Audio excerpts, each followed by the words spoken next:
Hello everyone and welcome to online English learning. आज हम सीखने वाले हैं टेंसेस की सीरीज का लास्ट टेंस, 12th नंबर का टेंस जो है फ्यूचर परफेक्ट कंटिन्यूअस टेंस। आज हम इसका स्ट्रक्चर सीखेंगे, इसके यूजेस सीखेंगे, लेकिन इससे पहले अगर आपने मेरा चैनल अब तक सब्सक्राइब नहीं किया है तो प्लीज कर लीजिए, और ये वीडियो आपको अच्छा लगे तो इसे ज्यादा से ज्यादा लाइक और शेयर जरूर कीजिएगा। आइए सीखते हैं फ्यूचर परफेक्ट कंटिन्यूअस टेंस। अब जिस तरह से हमने present perfect continuous, past perfect continuous देखे, उसी तरह से ये फ्यूचर परफेक्ट कंटिन्यूअस है। मतलब परफेक्ट और कंटिन्यूअस दोनों के एलिमेंट इसमें होने चाहिए और उनके साथ साथ फ्यूचर का भी एलिमेंट इसमें होना चाहिए। तो स्ट्रक्चर बनेगा S plus will have been और shall have been plus V4। आपने एक बात मार्क की होगी, मैंने विल और शैल फिर हैव बीन ऐसा न कहते हुए will have been, shall have been इनको साथ में बोला है। वाई?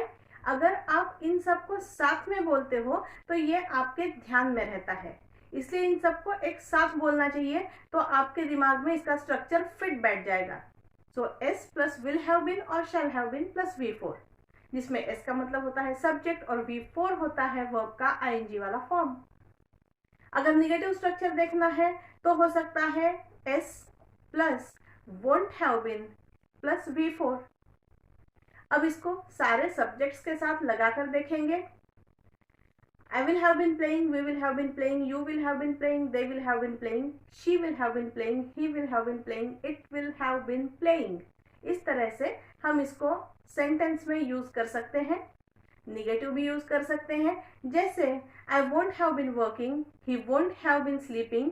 इस तरह से क्या नहीं हो रहा होगा ये भी बताने के लिए हम इसको यूज कर सकते हैं। अगर इसका क्वेश्चन फॉर्म देखना है तो will plus subject plus have been plus V4, इस तरह से ये क्वेश्चन फॉर्म बनेगा। जैसे will you have been working, shall I have been playing, इस तरह से क्वेश्चन फॉर्म भी बन सकता है। अब देखते हैं इसके यूजेस क्या क्या हैं। तो इसके दो ही यूजेस हैं। पहला यूज ये है कि फ्यूचर में किसी पॉइंट ऑफ टाइम तक कौन सी एक्शन चल रही होगी, कितने समय से कितने समय तक चल रही होगी ये बताना। जैसे कि in April she will have been teaching for 20 years। April में वो 20 साल से पढ़ा रही होगी, पढ़ाती आ रही होगी। अप्रैल में वो 20 साल कंप्लीट करने वाली है उसके टीचिंग करियर के। तो in April she will have been teaching for 20 years।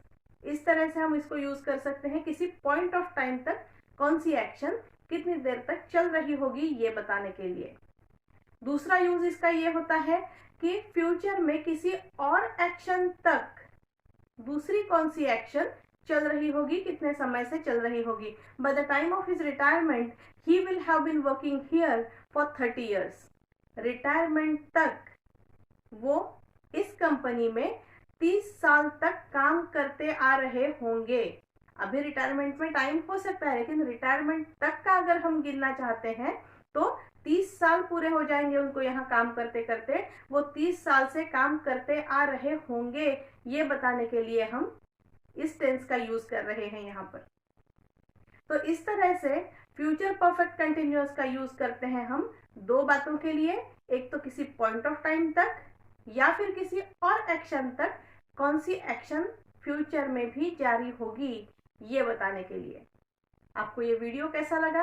अगर आपको ये वीडियो अच्छा लगा हो तो इसे लाइक कीजिए, शेयर कीजिए, और मेरा ये चैनल अगर अब तक सब्सक्राइब नहीं किया है तो जरूर कर लीजिए। Thank you.